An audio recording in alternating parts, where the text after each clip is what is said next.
right, 5 minutes after 9 o'clock, it is time for Jim George, Professor Gadget, going to talk to us about things happening in the world of technology. And every time I look at the news, there's always something else I think I'll bring to the show on Friday. And today is no exception to that. First, let's just say good morning to Jim. How are you? Good morning. Fine, thank you. Good to see you. Thank you. It's good to be back from Orlando. I was in Orlando yesterday. Where'd you go in Orlando? What'd you do? I went to the Southeast Builders Convention, where they show all their shower doors and tile, and all the builders display, all the manufacturers display the stuff for builders. Really? Yeah. You know, we were talking this morning about the difference between malls of the 1980s and malls of today, and some of the differences. And in the homes from once upon a time to the homes of today, Yep. the bathrooms look different, the showers, the bathing areas look different, right? Yeah, yeah. And cable seems to be like when I was a kid, every house had an antenna, big old antenna, Right. on top of the roof, right? They had people displaying these huge bathtubs, and I said, "What? Only thing missing here is you should have a sign that says just add water." That's right. Yeah, just add water. It's the bath. It's a bath. It's a bathtub. It's amazing how simple a bath actually is. Just water and soap. Yeah. I remember one time I was in a hurry and I said to a friend, I'm going to take a quick shower. I'm just going to jump in, get wet, wash down, and rinse off. He says, that's what I always do. Oh my! Don't take time to do it. Yeah, I know. All right, so let's see. There was a story this morning about, and you got some gadgets. I can't wait to see them. Mm-hmm. But cable giant Charter Communications, Yes. loses 90,000 TV subscribers in the second quarter of this year. 90,000. Are you seeing that too in your? No. So what's happening is there is no real money in video. I mean, we have said this. People say, "Why do you want to invest in what you're doing?" There's no money in video. Well, what's happening is people are doing Netflix, Hulu. And that's where they're getting their video. They're putting up antennas. That's where they're getting their video content. Like the old days, right? Antennas. But they still need the data. So you'll find where Charter may have lost 200,000 video customers, but they still stayed a customer for the data, or the customer for the phone. Okay, I can see that. Yeah, they just don't want to pay that money each month for channels they never watch. What I think would help, here's what I think would help. And I don't know why this didn't happen. Okay, and when we were kids, you had an antenna, and you didn't have to pay anything for that TV signal, and you had commercials. And if you thought about it, you said, okay, I don't like the commercials, but if I didn't have commercials, I wouldn't have TV. Mm-hmm. Then came cable, and you had this thing called HBO, remember? Mm-hmm. And all of a sudden, it said, you pay for it, but there are no commercials. Right. No, that's all changed. You're paying and you're getting commercials. Just like when you subscribe to the paper online. Yeah. You still have to put up with these pop-up ads. Yes. I mean, I'm okay with ads, but pop-up ads drive me nuts. Exactly. So, I mean, that's got to change. Yep. Nope. There's more commercial hours than there is video hours. So if you take like an hour programming, it's actually less than 30 minutes of video. I think it's something like 24 and a half minutes. You can look it up online. And the other minutes are advertising. So you actually watch more advertising than you do content. I think we have a phone call, and I have to do something here so I can hear the phone call. We're plugging into the video. There we go. I think this might work. I'm not sure. All right, let's see. Good morning. You're on the air with Jim. Good morning, Jim. This is Sonny calling. Good morning. Correct. What we pay for is commercials with program breaks. Yes, commercial and program I breaks. think it's despicable. But anyway, my reason for calling is that with the cables and all these other dish networks and everything, they advertise free phones or phones for a phone service for $10 a month, etc. I had a friend who jumped on that a couple of years ago with a local provider here, and when the cable went out, his phone went out. He discovered that when he tried to call up and let them know that his television wasn't working. Yes. So I'm a firm believer in not mingling the both. Yes, I understand. And that's the thing I would like to bring up today. And basically, I still keep my phone company and my landline. Yes. Because power goes out, your phone also goes out with the cable. unless you got a battery backup, one of those ACPs or something. But anyway, have a good day, have a good weekend. Thank you, WOCA, and thank you, Mr. George. Have a good day. Thank you for calling. Thank you, Sonny. Yeah, when you have voice over internet, when the internet goes down, you no longer have voice. You no longer have phone. And we have another phone call. Good morning. You're on the air with Jim George. Yeah, good morning, guys. Hey. You see, TV and commercials, it's such a painstaking situation that thank God for the remote control and then for the recording. I don't, nowadays, a NASCAR race or a football game, I'll record it and then watch it several hours later and then, zip through, like a regular football game with all the commercials. You're talking hours and hours on end where the game itself, if you zip through the commercials, you're probably under an hour, and it's a life-saving device. Exactly. Nope. The recording has really helped to allow you to fast forward through the commercials. And another nice thing too is the mute button on your control. Well, let me tell you where it's going. If you haven't noticed already, if you rent a Blu-ray or DVD and you want to skip through the previews, the old ones would let you do that. The new ones, you'll see where it says not allowed. They're not letting you skip through the previews. Guess what's coming for TV? They're going to make it so you cannot fast forward through a commercial. Oh, really? Yeah. Wow. And that's because the commercial people are tired of you fast forwarding through their commercial. Yeah. Well, I'll keep bringing my piece of equipment for you to keep it up to date for me. Okay. Thank you. Thank you. This morning we were talking to Galen about changes, and he was surprised that I didn't have something, and I didn't even know you could have this something. Okay, so I was playing an old Elton John song on the show here, and I was thinking, I wish I could do that in my car. I wish I could just pull up an Elton John song or whatever, because I'm not going to take CDs in my car anymore. And the radio stations, they play what they want to play. He said, well, don't you have Bluetooth? Can't you get, what's that thing called? Spotify. And I said, not in my car. I can do Spotify in my house. I had no idea you could do this in your car now. The new radios in the car are amazing. But did he mean your cell phone bring it up, or did he mean the car radio itself? Maybe that is what he meant. Yeah. Because my daughter, she just got a 2007 car. Her other car had a major engine blow up, and she said, "Boy, it's so interesting. I just take my cell phone, and not only can I, have my cell phone conversation hands-free, but I can play my music. It just streams from my MP3 player, which is her cell phone, to the radio, and plays in stereo and surround sound and everything. In the speakers of the car. Yeah, and she just, that's the way she enjoys it. She doesn't have to listen to, and so because of that, she now downloads the books, the audio books that you like so much. Really? And she plays them to the speaker. Oh my gosh. So that would be nice. Wouldn't that be?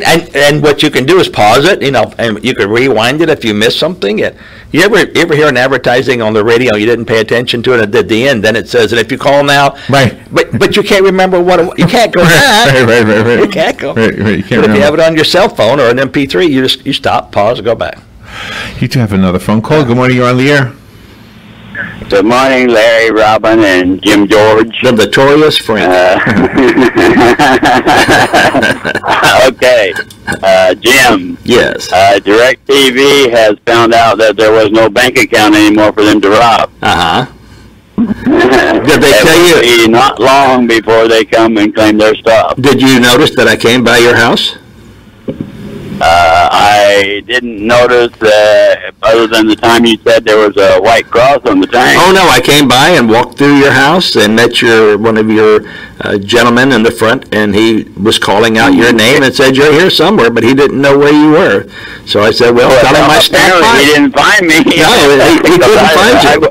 I don't know where I was. You were hiding out somewhere. He must not have been looking the right place.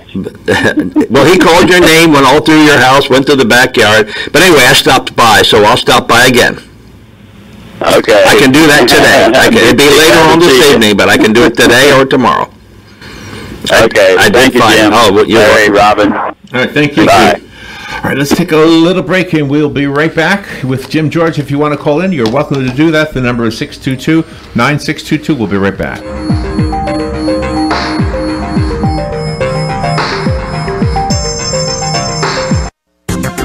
The weather is brought to you by myfwc.com. Safe boating is no accident. On this Friday, times of clouds and sun with a shower and heavy thunderstorm around.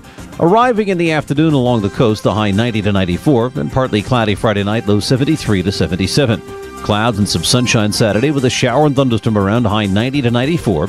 Sunday, mostly cloudy with a shower or thunderstorm, high 84 to 88.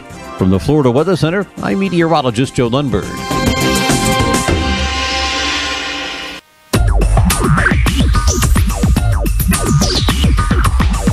Whether you're building it up or knocking it down, get it done, rent it now. Sunbelt Rentals is here to make your job a little easier. Our knowledgeable staff will help you find the right equipment for any job, big or small. Did you know that Sunbelt Rentals carries heaters, air conditioners, generators, lighting, traffic control, and so much more? So whether you're building it up or knocking it down, we've got the equipment you need. Get it done, rent it now. And right now, for a limited time, you can have it for less. Just by mentioning this ad, if you rent it Friday afternoon, you can keep it the whole weekend and only pay for one day. And this is a limited time offer, so stop into Sunbelt Rentals today, Northwest 27th, just a quarter mile east of I-75. For more information, just give us a call, 352-369-9101. 352-369-9101. Sunbelt Rentals. Get it done, rent it now. 352-369-9101. This is James Snyder, inviting you to join me each Sunday morning at 9:30 for Sunday Joy on 1370 AM, 96.3 FM. That was the sound of a tree falling. It could be your tree. You're going to have it trimmed, but never got around to calling Pride Tree Service. It could have fallen in a field, and now all you have to do is call Pride Tree Service, and they'll have it quickly out of the way for a great price. But don't wait until the tree falls. It may not fall in the field. It may hit your car, your house, or worse. So call Pride Tree Service today and avoid all those headaches before they happen. Pride Tree Service, 572-2510. That's 572-2510. Whether you're just starting out in your career or ready to make a change, being a commercial pilot is within your reach. The FAA has predicted that in the next few years, the number of planes in the sky will double, and that means a lot more jobs in aviation. Ocala Aviation has teamed up with an accredited university, enabling you to get a college degree in aviation while training to be a commercial pilot. And with options like financial aid, grants, and scholarships, it's never been a better time to get your new career in aviation started today. For more information, call me at Ocala Aviation, 352-861-7484. Putting the local back into radio. 24 hours a day, 365 days a year. WOTA News. Variety. Information. Now. Keep your arms and legs on the inside at all times. All right, 18 minutes after 9 o'clock. Thank you for tuning in. Let's return now to Jim George, Professor Gadget. The phone lines are open if you have a question, by the way. The number is 622-9622. This morning, one of the changes in technology that we were talking about, Jim, was, Europe and France. Well, I know France is in Europe, but France was first, and then all of Europe, and I think Great Britain, they're all kind of individually and then collectively as the European Union, basically saying we're not going to have gasoline-powered cars anymore. Mm-hmm. All right, so that's not really where my question is. My question is this. There was one guy who said that if we're going to get rid of gasoline, and the year 2040 is the target date for none at all. The year 2020, though, just 3 years from now, start to levy taxes on anybody using a gas-powered car, which means that sooner rather than later, you'll start to see a changeover to the electric cars. And gas prices in Europe will go sky high. Okay, so yes, probably so. Yeah. So there was one guy, I can't remember his name, but he made the point, and this is what I wanted to ask you about. The amount of pollution won't change because the electricity will be generated by electric creating plants that use petroleum. It depends. So let's take Iceland. Iceland has hot springs. So they capture the steam, and the steam turns the turbine, and the turbine creates electricity. Are they doing that right now? They are, in a small scale, but they're going to ramp up. So you think about it, no pollution. Wow. And there's nuclear power, as you know. But you're right. If it's coal generated or oil generated, it's the same amount. But I think we said once before, your lawnmower causes more pollution in 1 hour than your car in one day. Well, then I'm not cutting my grass anymore, Rob. You got to buy a goat. I always look for an excuse, Jim. That's right. Oh, that's the guy that has the old goat. Yeah. That's the old goat. That's the old goat's house. Yeah, I got to be careful with that. Wait. There was a story. Oh, I have two animals. I have an animal story and a dog question. Okay. Since your wife raises dogs. Yeah. Okay. The animal story was, there was a story the other day about a flood. Was it in Scotland, Robin? Yes. And the guy was taking care. One farmer was taking care of another farmer's sheep. And he was taking care of them, and he had binoculars to see how they were doing with the flood. He goes, "Oh my gosh, I got to get them out of that area. It's going to flood." So he says, "I don't remember my neighbor having black-faced sheep." Well, he didn't. What he saw was these dark gray rabbits that were getting out of the flood by hanging onto the backs of the sheep. So the sheep had rabbits on their backs, and when he herded them to the safe, dry place, all the rabbits were in a safe, dry place too. Yeah, unbelievable. Isn't that a cool story? I didn't know rabbits could hitchhike. I didn't either. Hey, fella. All right, so the animal question, the dog question was, this morning we were talking about the fact that malls used to have pet shops. This mall did. No longer do they have pet shops. And a listener called in and said, well, pet shops were never really that good because pet shops were puppy mills. Not a good thing for the dogs. And I said, well, then where do we get a dog from today? And then, of course, the first thing I thought of was your wife, because she raises dogs, right? Right. Is that typically where people are getting, aside from the Humane Society, would they typically go to a breeder? They would if they want an upscale type dog that has heart certification, eye certification, hip certification. I mean, my wife spends $600 to $700 before you ever buy a puppy from her to get all the certifications. Yeah. And then she gives you a 1-year guarantee. So if the dog comes up with an eye or heart or hip problem, she gives you your money back and you keep the dog. Oh, wow. Has that ever happened? Once. Yeah, Wow. only once. So, but puppy mills just produce puppy after puppy after puppy. My wife only has 1 litter a year. There has been times when she's had 2 litters a year, but she has 6 females. So she just wrote to some females haven't had litters yet, and they're 2 years old. And that's what she does. She wants the dog to have a nice life, run in the yard, be with his friends. That's what I want. You know. If I ever get a dog again. Just run around That's what your I yard. want. I Yeah, like to yeah. run around. All right, we do have a phone call. Good morning. You're on the air with Jim. Hi, good morning. It's Sonny again. You were talking about the European policy of no gasoline cars or battery-operated vehicles. Has anybody ever heard the fact that the Prius cars,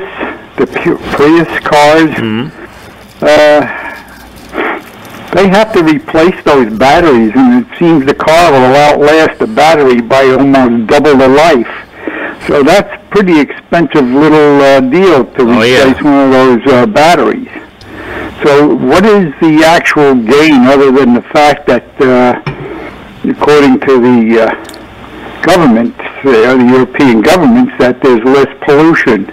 So let's discuss pollution. What happens with those batteries, Sonny? Go ahead and tell the audience. What happens with those batteries when they come out? They go to a place and they take them apart. Okay. And then there's a lot of washing of parts and stuff, the decontamination, like battery, whether it's battery acid in whatever form. And where does that runoff go? Has to be disposed of somehow or the other. Yeah, where does that runoff go? All that water that's been used for, I mean, what I'm saying is pollution causes pollution. I mean, just, you can't get away from it. You just can't. You have to have heat generated to melt the tar, around the battery. Then you got to take the lead out. Then you got to take the acid out. Then you got to take the elements out, the tungsten or what. I mean, unbelievable. Yeah, well, that's what I'm getting at. Now, when I worked for a utility, the substations had these glass batteries. I don't know what they have in them now. The backup for the relay protection system in the substation. Otherwise, the breakers would stay closed and there'd be all kinds of havoc besides just the outage. Now, these batteries were actually, the company I worked for, they'd actually take the batteries out and they had a facility where they rebuilt them. It was amazing, but still, today, you're not going to ride around the glass battery in your car. And these batteries are so different today than the old lead acid. It's unbelievable. And I don't know, it's just, to me, it's a gimmick. Only time will tell. Only time will tell.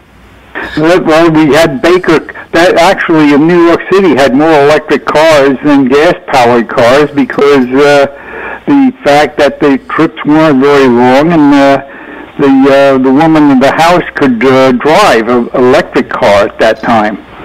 So you had more, literally more electric-powered cars than gasoline-powered cars in New York City.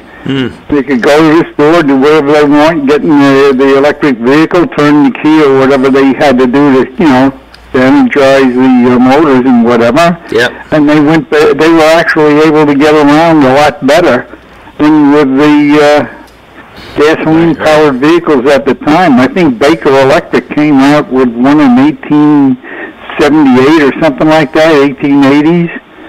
With the battery-operated vehicle. Yeah, so what goes around comes around.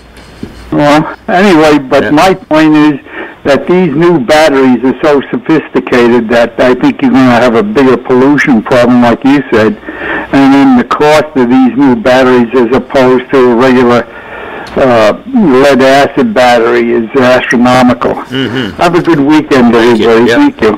Thank you. And looks like we have another coming in. Good morning. You're on the air with Jim. Hello? Yeah, good morning. You're not coming through the microphone for some reason. How about now? Now I am. Sorry. Yeah, you're good. Sorry, you're on. Okay. Now back to a funnier note. Rabbits are not supposed to be able to swim either. Hello? Okay, well, they hitchhiked. Ask Jimmy Carter about that. Did you hear about that one? Oh, yeah. He will swear that rabbits can swim. Yeah. Thank you, guys. Frank. Yeah, so technology is vastly exceeding, everything we think it is, and they have more gadgets than you could possibly even use. I mean, they have gadgets for items you'd never even want, never mind it, So as long as the inventors will keep inventing something, someone will make it, and someone will try and sell it. But it's you were mentioning earlier this is kind of like an inside like shop talk kind of a thing. But before we went on the air, you talked about putting in another set of cameras. I would have another monitor here. Yeah. Well, this monitor now says program wants internet access. McAfee detected a program on your PC that is trying to accept incoming connections from the internet. Protect your PC by allowing. I don't even know what. So that's an advertisement. Yeah, just click. That's an ad. That's an ad. Really? Wow. Well, I got to get. My wife gets them all the time. Oh my gosh. Yeah, she'll say to me, but it says so and so. I say just hit delete. So if I have 4 screens, I'm going to have worry about 4 places people can hack me. Or I could give you one large screen that's split in 4 ways. Dan? That is nice. I like this. Quad split. That might be helpful. Yes. That might be helpful. All right. Yeah. So another wonderful day in downtown Ocala. What's the rain expectancy this Only weekend? a 15% chance today, according to Mr. Weatherman. Oh, yeah. A 15% tomorrow. And however, Sunday there's a 95% chance of rain. I like what you think. There's really only one weatherman. I don't know where this guy is, right? But there's one weather guy. And they all call him up and say, hey, what's going to happen? He says, what, you can't read the radar screen? Well, I know, but I mean, tell me what's happening. Because they all say the same thing. So they're all getting it from the same National Weather Advisory place. What's all this 5-year schooling to become a weatherman? Here's my method of operation. I know we're almost out of time. If it's a bad weather, I go to weather.gov. If it's just normal weather, weather.com, because the gov is the government. So I figured they should be on top of it, I guess. I see. I see. All right. Thank you, Jim. Thank you. We'll be right back.